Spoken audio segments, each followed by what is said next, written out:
Então, nossa.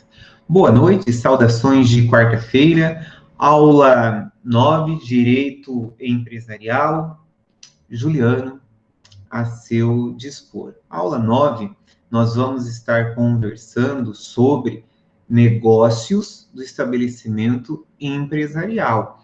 Vocês vão ver que a nossa conversa aqui, ela vai tendo continuidade, você vai construindo um raciocínio jurídico aqui junto comigo. Então, se você perdeu alguma das aulas anteriores, assista ou reassista, pense aqui um pouquinho, reflita comigo, porque é uma construção de um raciocínio jurídico. Você não vai se tornar advogado do dia para a noite, concorda? Você precisa construir um raciocínio jurídico. Então, hoje, falando sobre negócios do estabelecimento empresarial, vejam que eu fiz uma ementa, né, um ementário.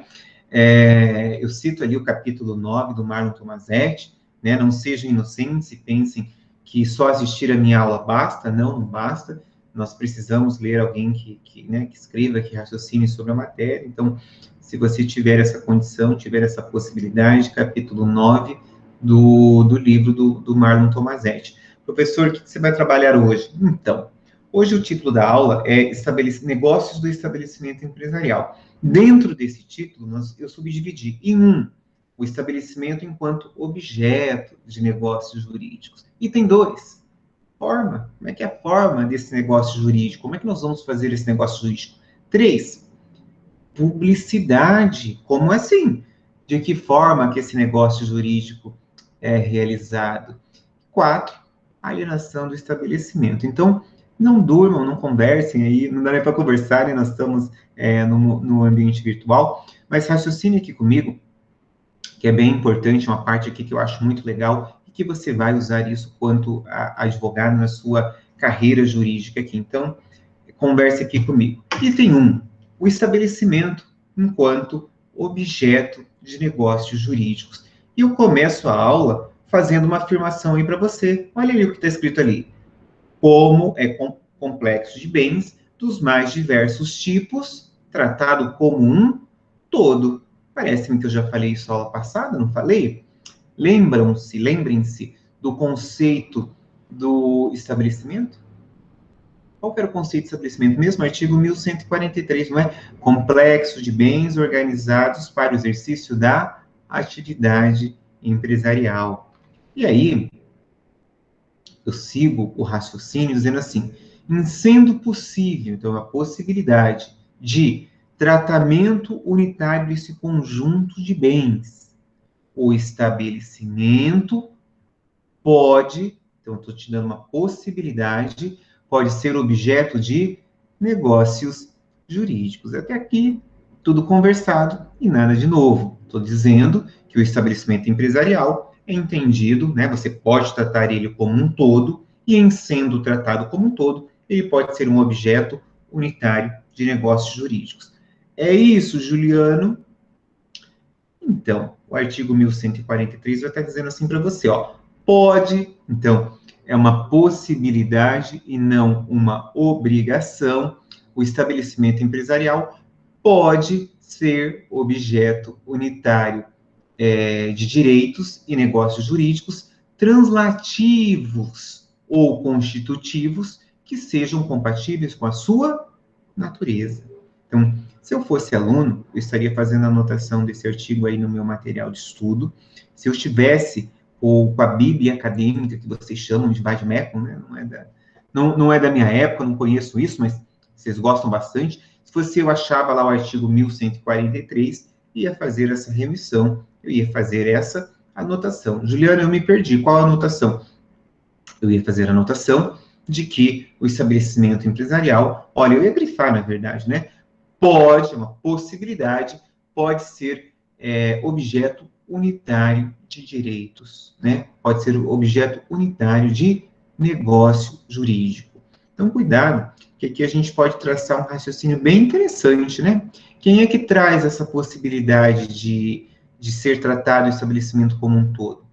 A lei, artigo 1143. Mas, Juliano, você me disse a aula passada que havia a possibilidade de eu tratar o estabelecimento de forma em separado. No entanto, que você me questionou, você nos explicou a natureza jurídica do estabelecimento. Vocês estão lembrados qual é? Natureza jurídica de universalidade de fato. Não, mas você fez uma pergunta diferente no final da aula, não foi, Juliano? Fiz. Eu disse assim para vocês. Em sendo o estabelecimento uma universalidade de fato, nós trataremos ele como direito pessoal ou direito real? Lembram-se? E eu disse assim, nós vamos tratar como direito pessoal de ordem, de origem patrimonial. Eu sou titular do estabelecimento, mas esse estabelecimento tem valor, sim, que pode ser medido de acordo com o aviamento. Meu Deus, estão tão quietinhos. Todavia, há que se ressaltar que os negócios com estabelecimento não se confundem com os negócios envolvendo o conjunto qualquer de bens. Não entendi. Vamos dissecar, vamos aqui raciocinar um pouquinho. Então, quando eu estou pensando no estabelecimento empresarial, eu posso estar pensando no estabelecimento empresarial como um todo. Então, vamos fazer um raciocínio. Eu, Juliano, sou dono de um bar. Deixa eu pegar alguém que está online aqui. Deixa eu pegar aqui o nome de um aluno, Guilherme. Guilherme, eu vou vender para você o meu bar. E quando eu falo para o Guilherme que eu vou vender o meu bar, ele diz, beleza, Juliano, eu vou comprar o seu bar, sim. E daí eu faço a seguinte pergunta, a seguinte indagação para vocês. Será que eu estou vendendo o meu bar inteiro? Será que eu estou vendendo o meu estabelecimento empresarial como um todo? Não sei, né, Juliano? Você que é o vendedor, você que vai descrever. Então, olha só. Eu posso, por exemplo, vender o meu estabelecimento inteiro, como um todo, para o Guilherme, mas eu posso fazer uma ressalva. Como assim fazer uma ressalva? O meu bar chama-se Bar Professor Juliano. Eu não vou vender o meu nome fantasia. Posso fazer isso? Claro que eu posso. O estabelecimento, ele pode ser tratado como um todo, mas ele pode ser tratado de forma em separado. Então, vamos pensar aqui algumas hipóteses? Vamos, claro. Então, Guilherme, se eu não falar para você, ou se eu falar, eu posso vender o meu estabelecimento inteiro como um todo? Posso. Vende nome, vende mesa, vende cadeira, vende estoque, vende o aviamento. Vendi ou não vendi? Vendi. O aviamento, ele segue o estabelecimento. Estão lembrados dessa conversa? Eu não posso fazer um contrato de compra e venda de aviamento. Por quê? Porque eu não posso vender a clientela. Mas o aviamento ajuda a dar preço ali ao estabelecimento empresarial. Essa é a primeira hipótese. Vendi tudo e o Guilherme comprou tudo. Comprou meu estabelecimento como um todo, comprou até minha boa fama. Verdade? Verdade. Posso fazer a minha segunda hipótese? Posso, evidentemente. Vou vender o meu estabelecimento inteiro com ressalva do meu nome fantasia, que é Bar do Professor Juliano. Isso eu não vou vender, o Guilherme. Você vai comprar o meu estabelecimento empresarial como um todo, mas eu não vou vender o meu nome fantasia porque eu não quero. Eu gosto aqui do Bar do Professor Juliano, então eu não vou vender, não. Entendem? Então, é isso que esse slide, é isso que eu estou tentando mostrar para vocês. Agora, vamos ver se a gente consegue fazer um raciocínio um pouquinho mais elaborado.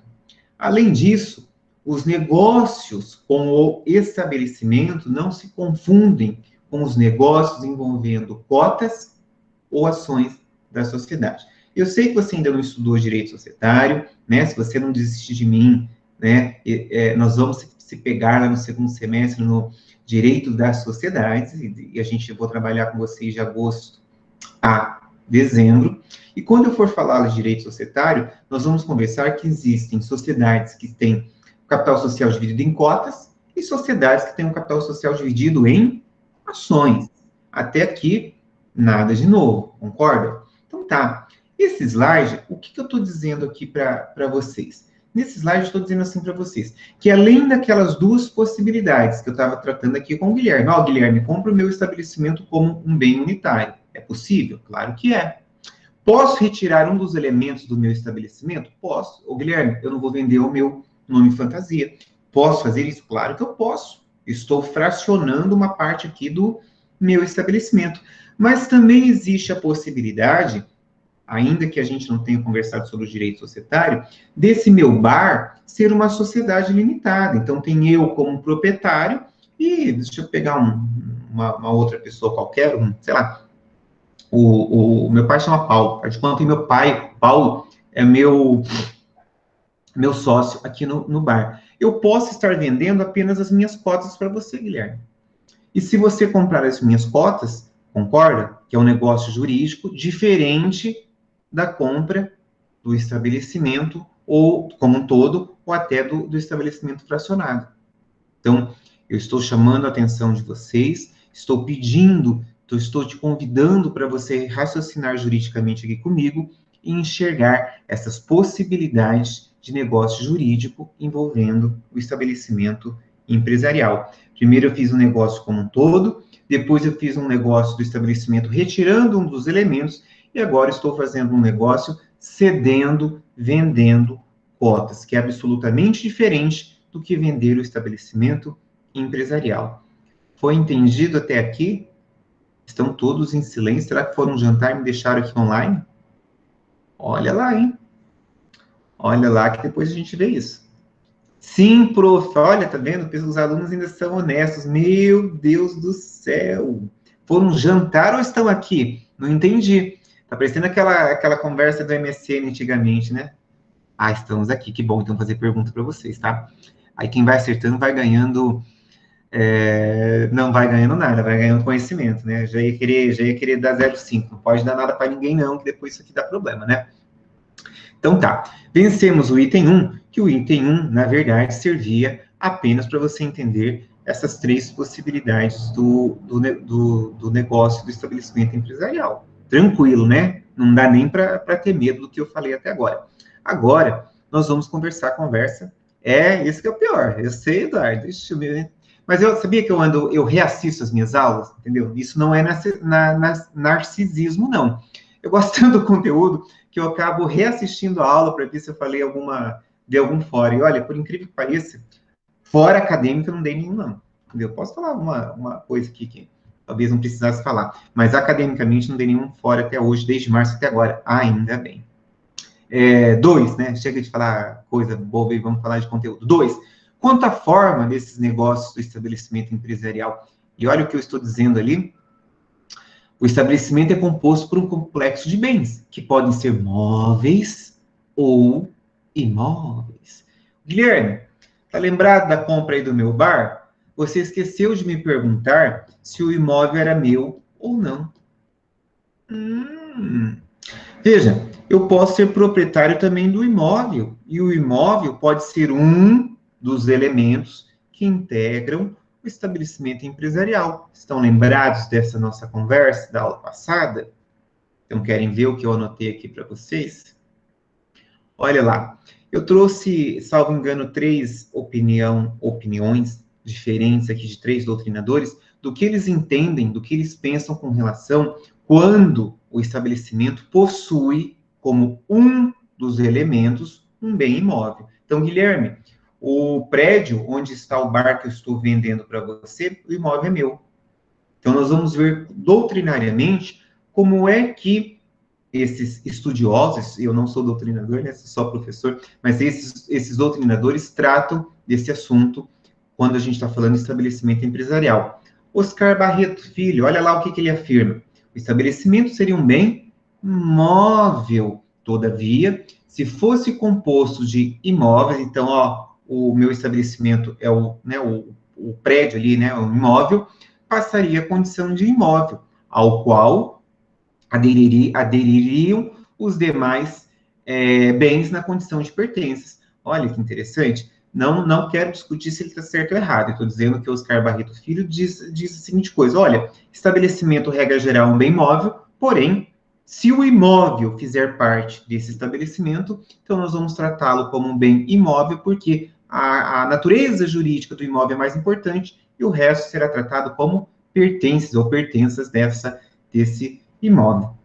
Olha, não posso dizer que está certo ou está errado, o cara é doutrinador, né? Quem é Juliano, perto de Oscar Barreto Filho, mas talvez não seja a posição mais adequada. Ponte de Miranda, né? Saudoso Ponte de Miranda, escreve complicado pra caramba, mas ele é doutrinador de direito civil e não aqui do direito empresarial. Mas olha o que ele diz. Independentemente da natureza dos elementos que o compõem, afirma que o estabelecimento, enquanto objeto unitário de direitos, deve ser considerado uma coisa móvel. Não me ousaria, né? Não sou ousado a discordar de Pontes de Miranda, que senão posso queimar minha cara aqui de forma feia, né? Mas trago aqui a terceira posição, o terceiro doutrinador, que é o que eu me simpatizo um pouco mais, que seria o Marlon Tomasetti, que diz o quê? Entende ser um bem móvel na medida em que pode ser tratado sobre a ótica dos direitos pessoais de natureza patrimonial. Então, se vocês não se perderam na resposta da última questão da aula passada, eu perguntei assim, olha, em sendo o estabelecimento empresarial uma universalidade de fato, ele pode ser direito real ou direito pessoal? E a resposta era que poderia ser direito pessoal com origem, né, com uma possibilidade aí de patrimônio, porque a pessoa, ela é titular do estabelecimento e não proprietário. Juliana, eu esqueci por que você faz esse raciocínio. Primeiro, não sou eu que faço esse raciocínio, é a doutrina, é a legislação. Qual raciocínio? Se eu fosse proprietário do estabelecimento, eu posso usar, dispor e gozar dele. E não é bem assim. Por que não é bem assim? Nós temos alguns elementos do estabelecimento, como, por exemplo, a clientela, que eu não posso dispor. Eu não posso fazer contrato de compra e venda de clientes. Mas, Juliano, você disse que a clientela faz parte do aviamento. É verdade, a clientela faz parte do aviamento. Quanto maior o aviamento, maior o preço desse estabelecimento empresarial. Então, vamos seguindo aqui nessa linha de raciocínio, que a gente vai contornando aqui e vamos chegar onde eu quero chegar. Pergunta. Os negócios sobre o estabelecimento devem ser feitos por escritura pública? Eu falei na turma da manhã, eu vou arrumar aquela vinhetinha, sabe, do telemarketing, que coloca para a gente ouvir quando a gente está esperando, e eu vou colocar aquela vinhetinha para esperar vocês me responderem. Enquanto não responder, vamos ficar aqui na musiquinha. Pode? Devem? Ah, Naomi, olha só. Mas, voltando aqui à minha pergunta. Não! Sim, acredito que podem, não devem. Vamos lá pensar aqui um pouquinho. Primeira coisa que eu vou te perguntar, escritura pública para terceiros. Naomi não pode estar lendo os slides da frente, hein? Assim é concorrência desleal. Por isso que de manhã eu não postei os slides, eles ficaram reclamando e à noite eu acabei postando antes, tá vendo? Olha, eu caio na minha própria... Ah, olha só, isso sim, estudar os slides antes. Mas olha só, primeira pergunta. Você sabe o que é escritura pública? Viram onde é que eu quero chegar? Se o aluno nem sabe o que é escritura pública, como é que ele vai me responder se tem que ser por escritura pública ou não? Sumiram? Cadê vocês? Eu perguntei agora se vocês sabem o que é escritura pública. Sim? Então tá bom. Se vocês sabem o que é escritura pública, eu vou para o slide da frente.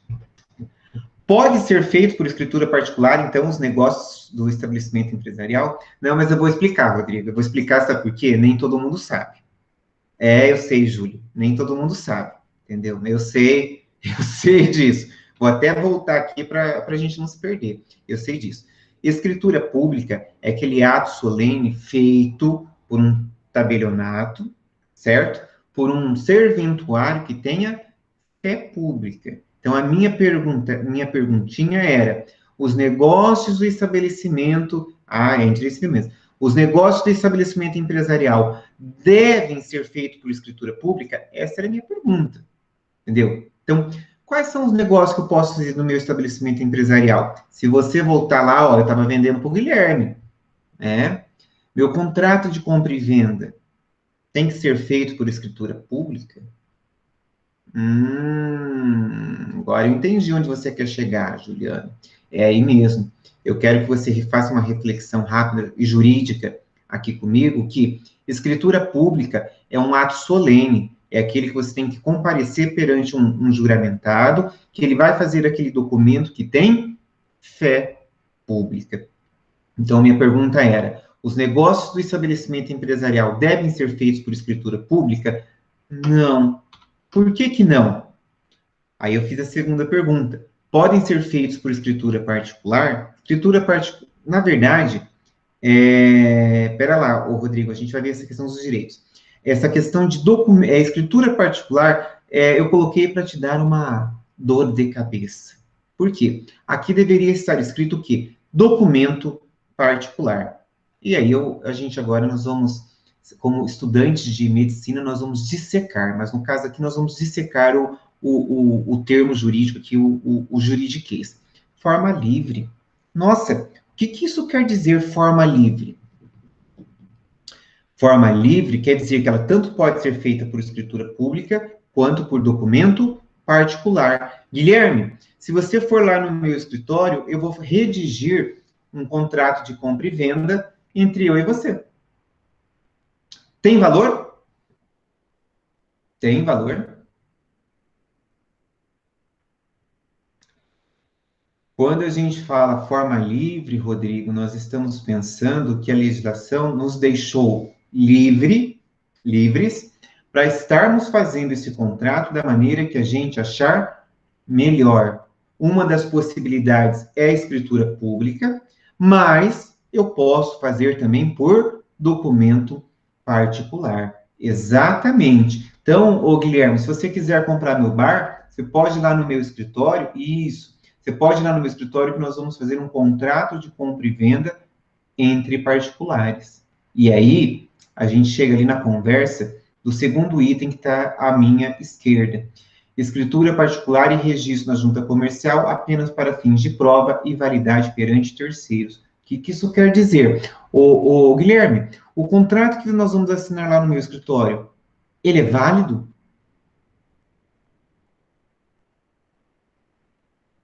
Sim. Rodrigo, tem efeito erga omnes? Palavra-chave tem. Só se for o quê? Por tabelião? Olha, cuidado com o que a gente vai conversar agora, atinge terceiros. Então, como é que o Murilo diz? Pode não necessariamente ser feito em escritura? Espera lá, vamos raciocinar? Então tá, o Guilherme foi lá no meu escritório e eu redigi um contrato de compra e venda e eu assinei, ele assinou, ele me pagou. Ele é o titular do estabelecimento empresarial? É, claro que é. Então, esse documento particular que nós fizemos, ele tem validade? Tem validade. Primeira parte respondida. Segunda parte, tem validade para todo mundo?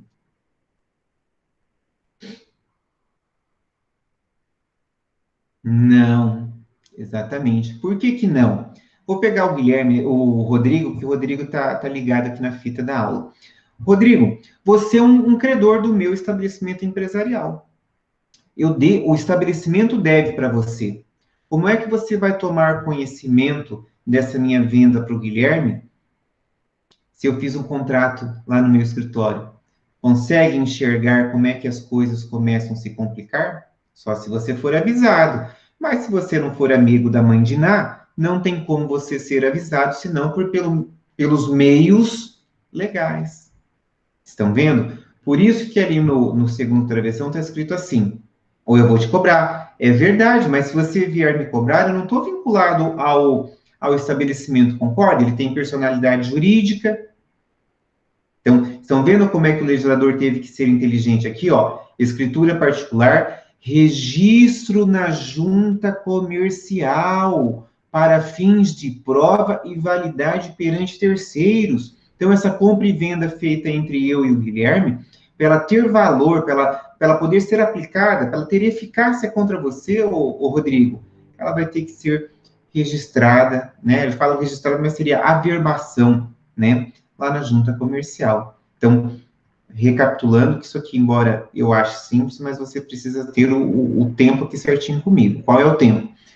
A forma é livre, Então, senão eu posso cobrar o cara. Pera lá.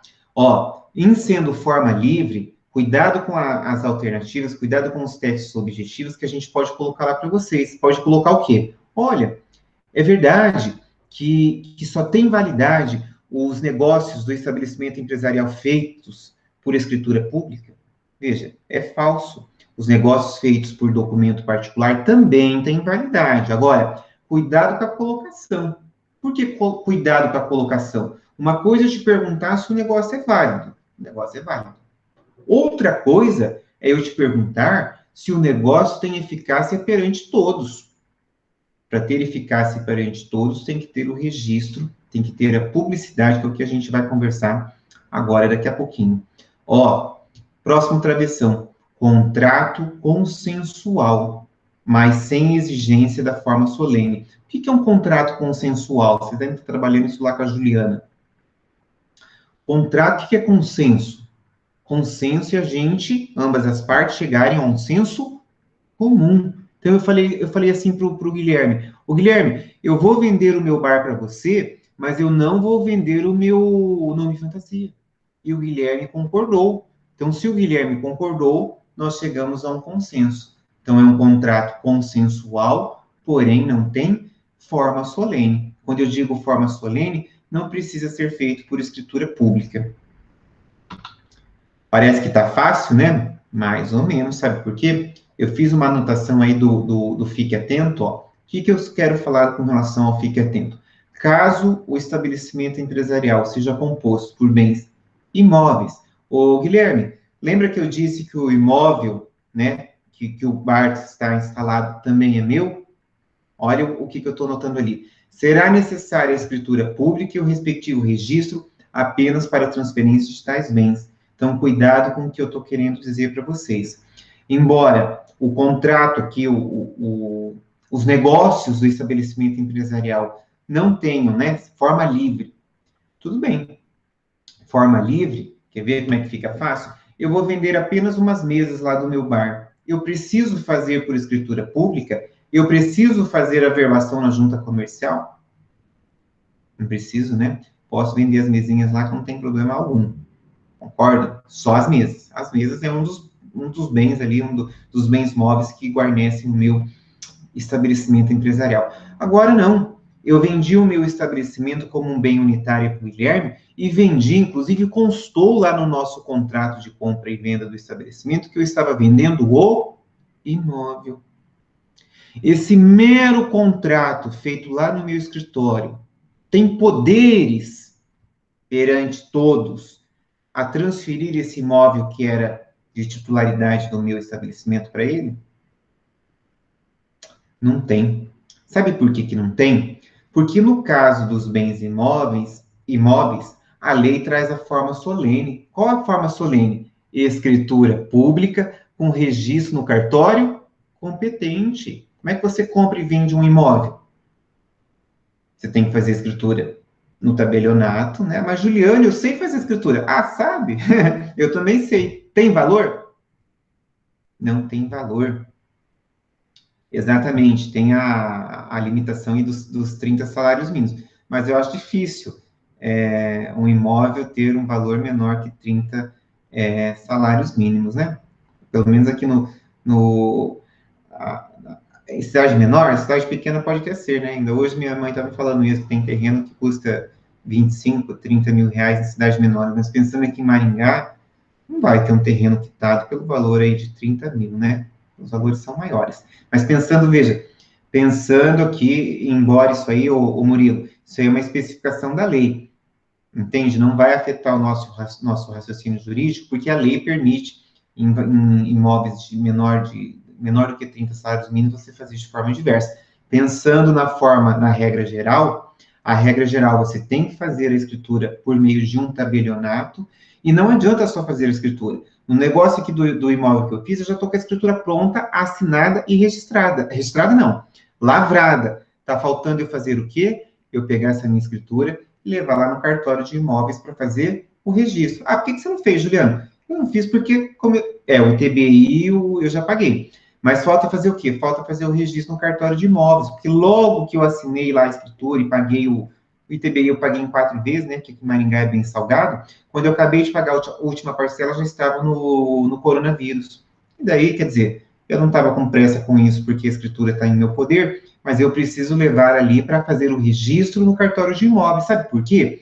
Porque o antigo proprietário, se sofrer uma execução hoje, por exemplo, o meu imóvel pode ser penhorado. Ué, por quê? Porque eu não registrei. Sabe aquele velho brocardo jurídico que diz: quem não registra não é dono? É verdade. Juliana, mas você não vai perder o imóvel porque depois você entra com embargo de terceiro. Pelos, dá para fazer isso via online? Olha, tá vendo?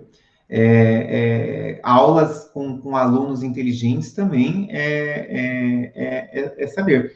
Eu imagino, eu não fui buscar, mas eu acho que deveria ser possível mesmo, porque se a escritura tem fé pública, o cartório de imóveis consegue verificar junto ao tabelionato se essa escritura é verdadeira ou não, né? No entanto, veja, eu até era contra. Esse aqui que eu estou hoje, que é o 901, é o que eu vendi. 05 para o Murilo, devia mesmo. Esse aqui que eu vendi, eu tinha primitivamente feito a escritura em nome do meu pai e registrei, e depois fiz uma nova escritura em meu nome. Essa escritura não estava registrada. O que o cartório exigiu de mim na hora dessa venda? O cancelamento dessa escritura. Eu gastei R$ 2.000 para fazer o cancelamento de uma escritura que para mim não tinha valor, para mim não, para terceiros não tinha valor nenhum. Mas o cartório, por questão de forma solene, fez o quê? Olha, doutor Juliano, infelizmente, o senhor tem aqui uma escritura lavrada aqui, exatamente isso. E eu tive que fazer o cancelamento, até porque a pessoa que, o proprietário que a gente fez a permuta aqui dos imóveis, ele é coronel da Polícia Militar aposentado. Então, o que o cara falou para mim? Doutor, eu não quero nem saber, eu quero que o negócio seja feito estritamente nos termos da lei. Né? Quem sou eu para discutir com o coronel da Polícia Militar aposentado? Então, a gente fiz o cancelamento da segunda escritura em meu nome, e meu pai otorgou a escritura direto do 901 para ele otorgou a do 1101 para minha administradora de bens. Mas isso aqui não é o tema da nossa aula. Pergunta: é necessária a outorga conjugal? Antigamente a gente chamava outorga conjugal chamava-se outorga uxória. Hoje já chamam de outorga conjugal. Os negócios do estabelecimento empresarial. Eu preciso de autorização, eu preciso de comunicação, eu preciso de assinatura do cônjuge? Sim ou não? É dispensada a outorga. Naomi, você está matando a aula a pau, hein? Olha, não posso postar os slides por causa disso, entendeu? Senão vocês ficam com os slides aí e não raciocinam comigo, entendeu?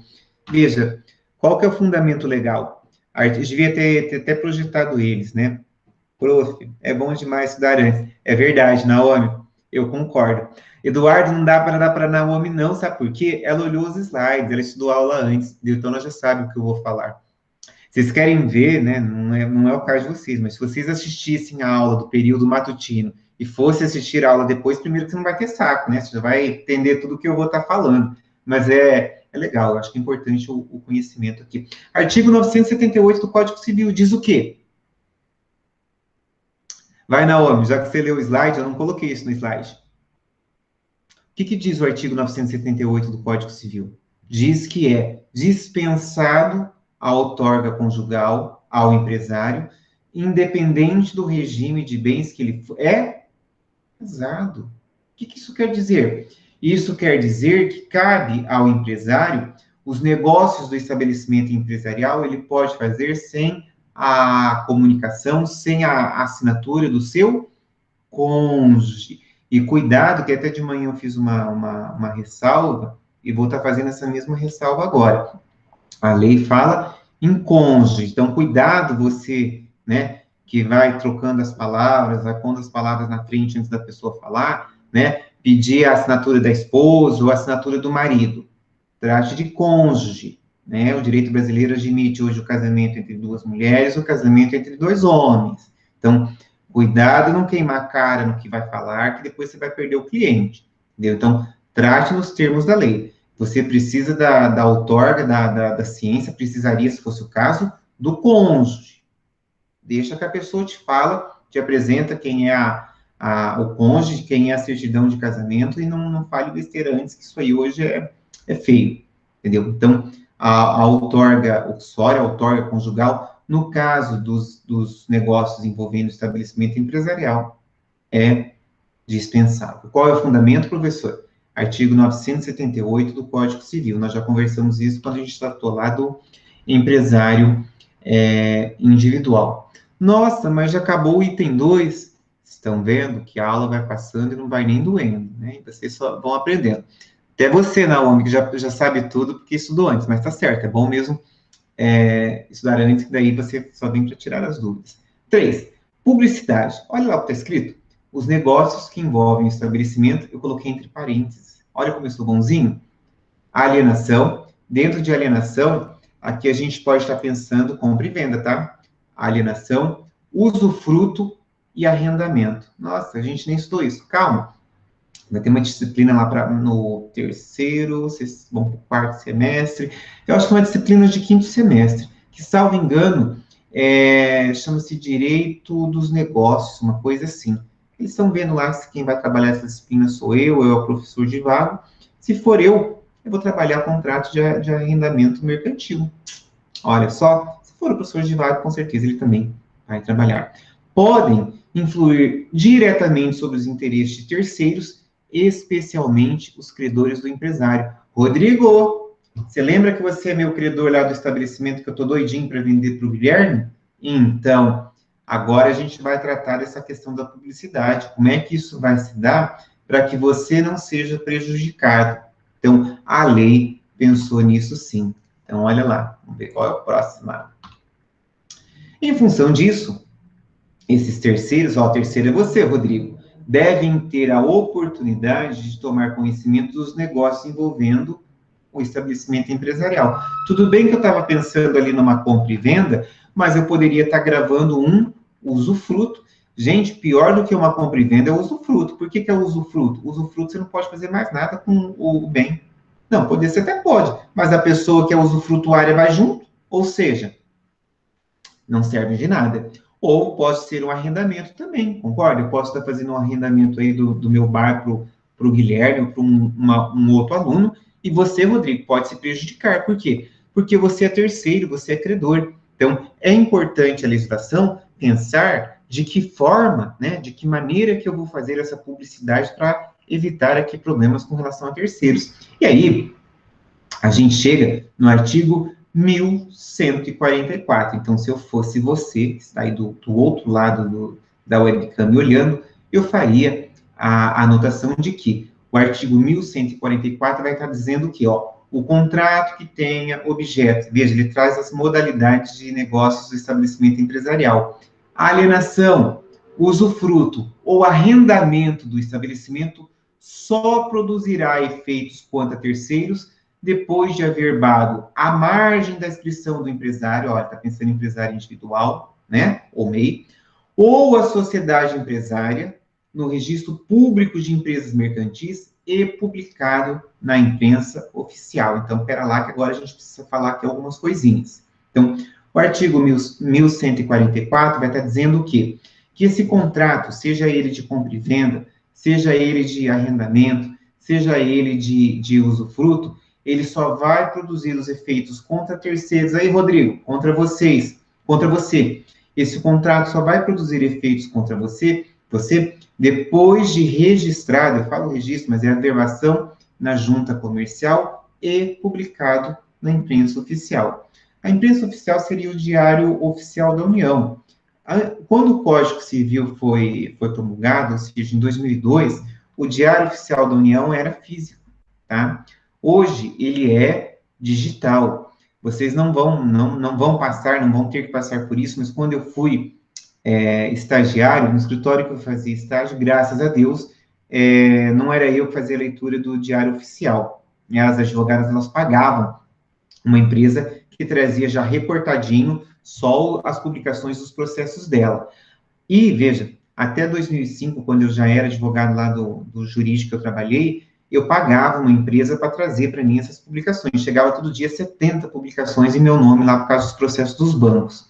Hoje tudo é virtual, hoje tudo isso ficou mais fácil. Mas o que eu estava querendo dizer quanto estagiário é que tinha escritório de advocacia que assinava, um escritório maior, ele assinava o Diário Oficial da União e acabava contratando um estagiário para ler o Diário Oficial. Gente, olha, uma vez eu até fiz uma entrevista no escritório grande, quando eu estava no primeiro ano de Direito, e eles queriam para fazer a leitura do Diário Oficial. Olha, dei graças a Deus que eu fui chamado em outro escritório, e daí, quando eles me chamaram nesse um, eu falei, olha, eu já estou empregado. Por quê? Eu não queria, de forma alguma, fazer estágio para ter que ler Diário Oficial da União. Mas a pergunta que aqui nos interessa é, a junta comercial, que é o órgão que faz, né, controla aqui os registros, as averbações aqui dos negócios do estabelecimento empresarial, ela pode, veja, estou perguntando se ela pode exigir a apresentação do comprovante de publicação na imprensa oficial. Então, eu peguei o Guilherme e a gente fez lá no meu escritório o contrato de compra e venda do meu bar. E a gente foi lá na junta para fazer a averbação. A minha pergunta é, a junta pode exigir o comprovante de publicação na imprensa oficial? E aí a gente vai ter o artigo 1152 do Código Civil Brasileiro, que ele vai trazendo ali para vocês, ó, o caput. Cabe ao órgão incumbido de registro verificar a regularidade das publicações determinadas em lei, de acordo com o disposto nos parágrafos desse artigo. E aí ele vai estar dizendo ali quais são as exceções legais. Então, a lei determina que cabe à junta comercial fazer o quê? A verificação da regularidade. Agora, não cabe a ela dizer se está correto ou não está correto, ela tem que verificar. Então, o que acontece, o que a gente pode tirar de consequência, o que a gente pode pensar aqui com relação a essa publicação? Eu faço essa pergunta para você. A publicação oficial é uma condição de validade desse negócio jurídico? Ou seja, esse negócio jurídico ele só vai ter valor, ele só vai ter validade se eu tiver feito a publicação no órgão oficial? Essa é a pergunta, esse é o questionamento que eu estaria fazendo para vocês. E aí, a publicidade, ou seja, essa publicação no órgão oficial, ela não é condição de validade. Por quê? Entre eu e o Guilherme, o negócio é válido, ele tem valor. Mas, Juliano, você não fez a publicação no órgão competente, a junta nem fez o seu registro. Então, entre partes, o contrato particular tem valor. E contra terceiros, então, com relação ao Rodrigo, esse contrato ele tem que estar averbado na junta comercial, e se for exigência da junta comercial essa publicação, infelizmente não vai ser feito o registro, infelizmente não terá a publicidade perante terceiros, porque tem-se a ideia, se vocês estão acompanhando aí os mandos e desmandos do nosso presidente, vocês podem ver que ele publica até na madrugada no Diário Oficial da União. Por quê? Porque hoje é virtual, hoje é facinho. Então, essa questão de publicidade ou não, nós estamos pensando com relação a terceiros. Então, como é que o Rodrigo vai tomar conhecimento que o Juliano está vendendo o estabelecimento empresarial para o Guilherme? Através da publicação na imprensa oficial. E aí, Rodrigo, agora a coisa começa a ficar boa para o seu lado. Olha o artigo 1146, o que ele diz. O adquirente, então, Guilherme, né? O adquirente do estabelecimento responde pelo pagamento de débitos anteriores à transferência, desde que regularmente contabilizados, continuando o devedor primitivo solidariamente obrigado pelo prazo de um ano, a partir quanto aos créditos vencidos da publicação, estão vendo como é que é importante a questão da publicação, e quanto aos outros, da data do vencimento. Então, Rodrigo, se eu já for devedor seu, né, o meu crédito aqui, meu título com você já está vencido, quando do momento da publicação na imprensa oficial, passa a se contar o prazo de um ano. Se o Guilherme, né, que é o novo titular do meu estabelecimento empresarial, não te pagar, Rodrigo, eu sou solidário durante esse período de 12 meses, período de um ano. Vejam que está no Código Civil. Você precisa apenas fazer a anotação e a verificação quando a gente for fazer a prova, quando você for tratar desse assunto. E os créditos não vencidos? Os créditos não vencidos, nós vamos contar esse prazo a partir do vencimento. Pergunta boba: por que o legislador colocou esse artigo no Código? Não faço a menor ideia, Juliano. Vamos, é só pensar um pouquinho. Por que é só pensar um pouquinho? No código anterior, no código de 16, aliás, no código de 16 não, no código de 1850, porque nós estamos falando de estabelecimento empresarial. O direito empresarial não estava no Código Civil, estão lembrados? A gente tinha código próprio, era o Código de 1850, que tratava de atos do comércio. Quando a questão do estabelecimento comercial no Código de 1850 não trazia esse amparato, essa solidariedade do vendedor. Então, o que acontecia no Código de 1850? Nós poderíamos ter um negócio aqui, uma compra e venda, em que o que comprava não estava ciente dos débitos do que possuía o estabelecimento. Pode ver que o artigo 1146, ele diz assim: desde que regularmente contabilizados. Aí você vai dizer, não estou entendendo. No item 4, a gente vai conversar um pouquinho mais aqui sobre essa questão da alienação do estabelecimento. E a gente vai ver que tem nome próprio. Como assim nome próprio? O contrato de alienação do estabelecimento, no Código Civil de 2002, ele passou a ter nome próprio. Por quê? O legislador se preocupou com esse tipo de negociação, com esse tipo de negócio jurídico aqui envolvendo o estabelecimento empresarial, e trouxe regras próprias. Querem ver uma coisa? Ó, a alienação do estabelecimento. Olha o que eu anotei para vocês. Tratando-se de universalidade de fato, então é assim que é a natureza jurídica do estabelecimento, estão lembrados?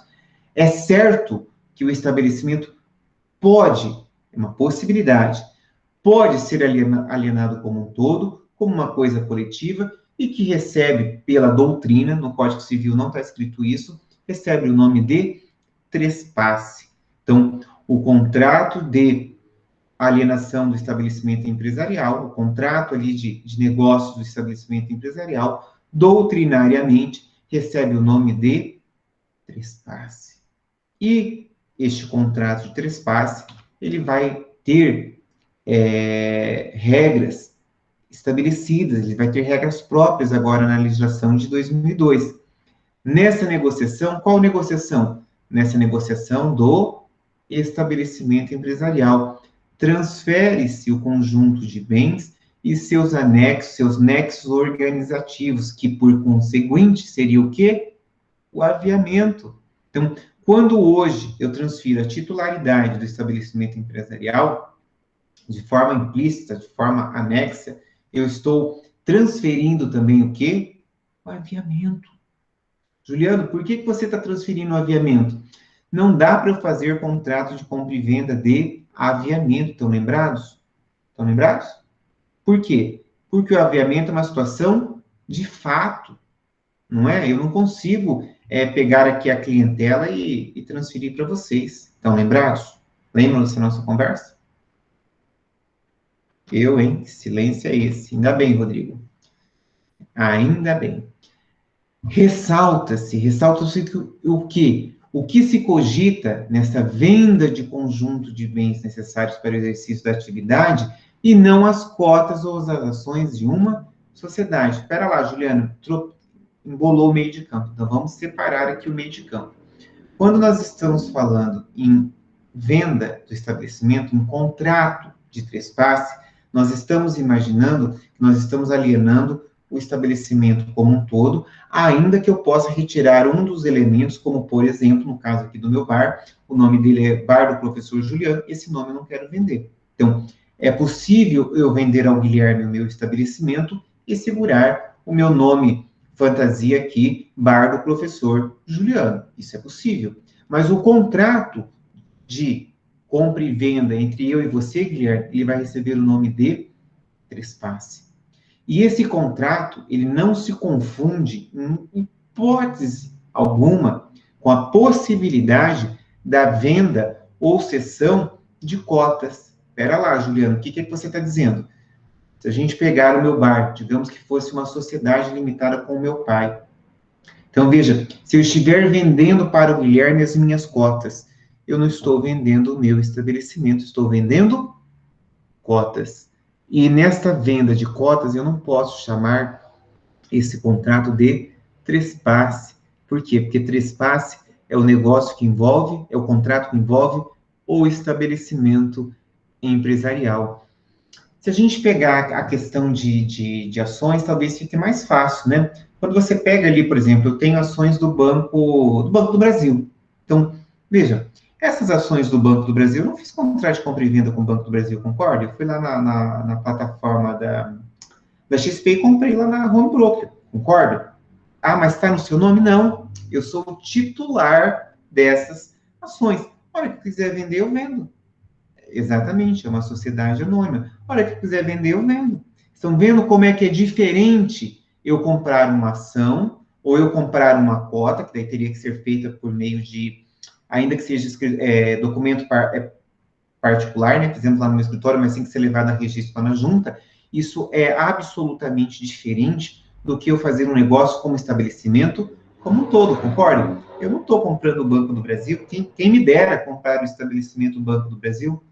Entende o que eu estou querendo dizer? Então, quando eu compro lá 500, 1000 ações, não importa. Estou comprando uma partezinha dessa pessoa jurídica, que é diferente da nossa conversa de quando a gente está falando de estabelecimento empresarial. Por quê, Juliano? Toda vez eu tropeço nesse conceito. Pensem aqui comigo. O direito empresarial conceituou que estabelecimento, artigo 1143, não é? Complexo de bens organizados para o exercício da atividade empresarial. Se o estabelecimento é um complexo de bens, eu não posso estar pensando que o estabelecimento é, por exemplo, as ações. Não tem nada a ver uma coisa com outra. Então, cuidado, porque o senso comum nos força a pensar que o estabelecimento seria o local. Cuidado, o estabelecimento não é o local. O ponto, né, o ponto empresarial poderia ser entendido talvez ali como um dos elementos do estabelecimento. Isso aqui a gente já conversou. Eu só estou puxando essa conversa porque agora nós estamos falando de negócios do estabelecimento empresarial. E quanto negócio de estabelecimento empresarial, se a gente pegar, por exemplo, o ponto aí da UniFCV, digamos que o Barbieri resolva transferir aí as instalações da UniFCV para outro lugar. Ele pode fazer o que ele quiser. Agora, vejam, o que ele poderia estar fazendo aqui com esses imóveis aí que está sob a titularidade da UniFCV? Veja que eu até estava antecipando, mas está aqui nesse slide. Então, primeira coisa, há uma alteração do titular do estabelecimento. Então, quando eu estou vendendo o meu estabelecimento para o Guilherme, há uma alteração de titularidade. Eu sou o titular do estabelecimento, estou vendendo, quem for o comprador será o novo titular. Até aí, tranquilo, não há problema nenhum. 2, segundo travessão, segunda discussão aqui nossa. Nos casos de alienação parcial, estou vendendo o meu estabelecimento, mas estou segurando o meu nome fantasia aqui de bar do professor Juliano. Então, nos casos de alienação parcial, aplica-se as regras do trespasse, é verdade. Então, quando eu estou vendendo o meu estabelecimento para o Guilherme, ainda que eu não esteja vendendo ele no todo, estou segurando aqui a questão do meu nome fantasia, eu vou aplicar as regras do trespasse.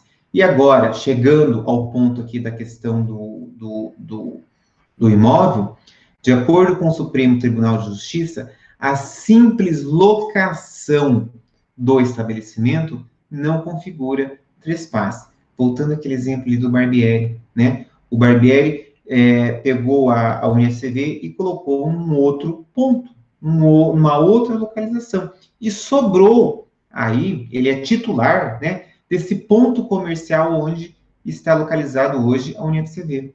Digamos que ele resolva fazer a locação para uma outra empresa, para o Colégio Axia, por exemplo. Esse contrato de locação do ponto aqui do imóvel não pode ser confundido com um contrato de trespasse. Então, se eu fosse você, eu faria essa anotação, porque essa anotação pode salvar a sua vida acadêmica aqui no direito empresarial no futuro. Qual a anotação?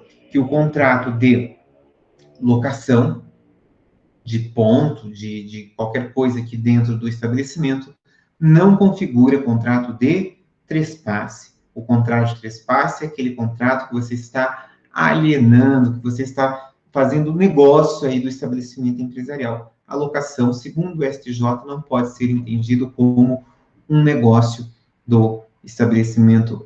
Aliás, é entendido como um negócio, mas não como um contrato de trespasse, porque o contrato de trespasse é esse que foi criado para que a gente possa trazer, resguardar aqui terceiros, né, resguardar o adquirente. Por isso que é tão importante aqui o direito empresarial, e é tão importante você ouvir aqui comigo essas reflexões, ler aqui uma doutrina, pensar um pouquinho sobre esses beliscões que eu estou te dando aqui juridicamente, para que no futuro você possa ser um bom advogado aqui no direito empresarial. Nós estamos, vai virar agora 60 minutos de aula, e eu não quero me alongar aqui nessa conversa, eu quero fracionar essa aula. Por quê? Porque essa conversa sobre estabelecimento empresarial, sobre negócios do estabelecimento empresarial, isso aqui é muito importante para a sua vida acadêmica, é muito importante para a sua formação jurídica. Então, eu não quero, no período matutino, eu cheguei exatamente aqui, ó, parei no condições de eficácia da alienação. Porque agora a gente vai conversar sobre uma série de coisas, não é? Naomi, você que olhou os slides até o final, eu estou no número 30, eu nem sei quanto tem até o final, mas deve ter aí uns 10 ou 15 slides ainda, porque tem bastante coisa ainda para a gente conversar sobre condições de eficácia. Ó, a gente vai falar sobre o artigo 1145, precisamos falar sobre a questão dos débitos, débito trabalhista, débito tributário.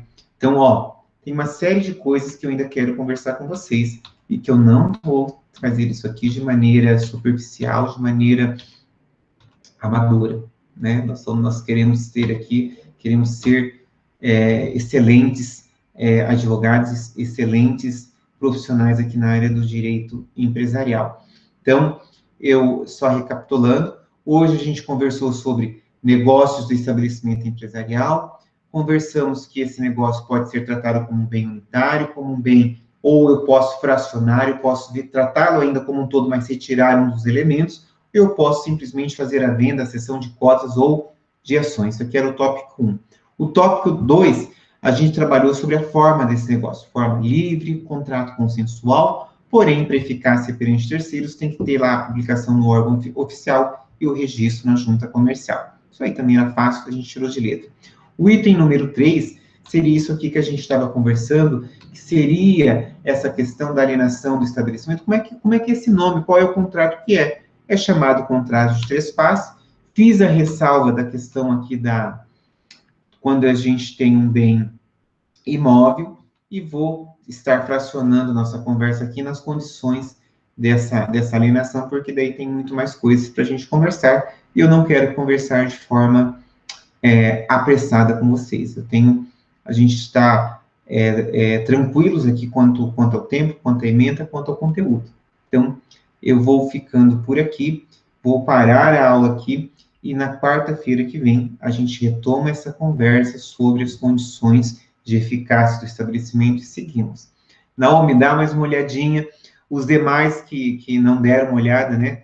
Deem uma olhadinha nos slides que a gente volta a conversar, a gente retoma essa conversa da aula de hoje, e a gente evolui, a gente segue ali na nossa reflexão jurídica, na nossa reflexão acadêmica, para que você possa ter um conhecimento aqui completo, amplo, sobre essa questão de alienação do estabelecimento.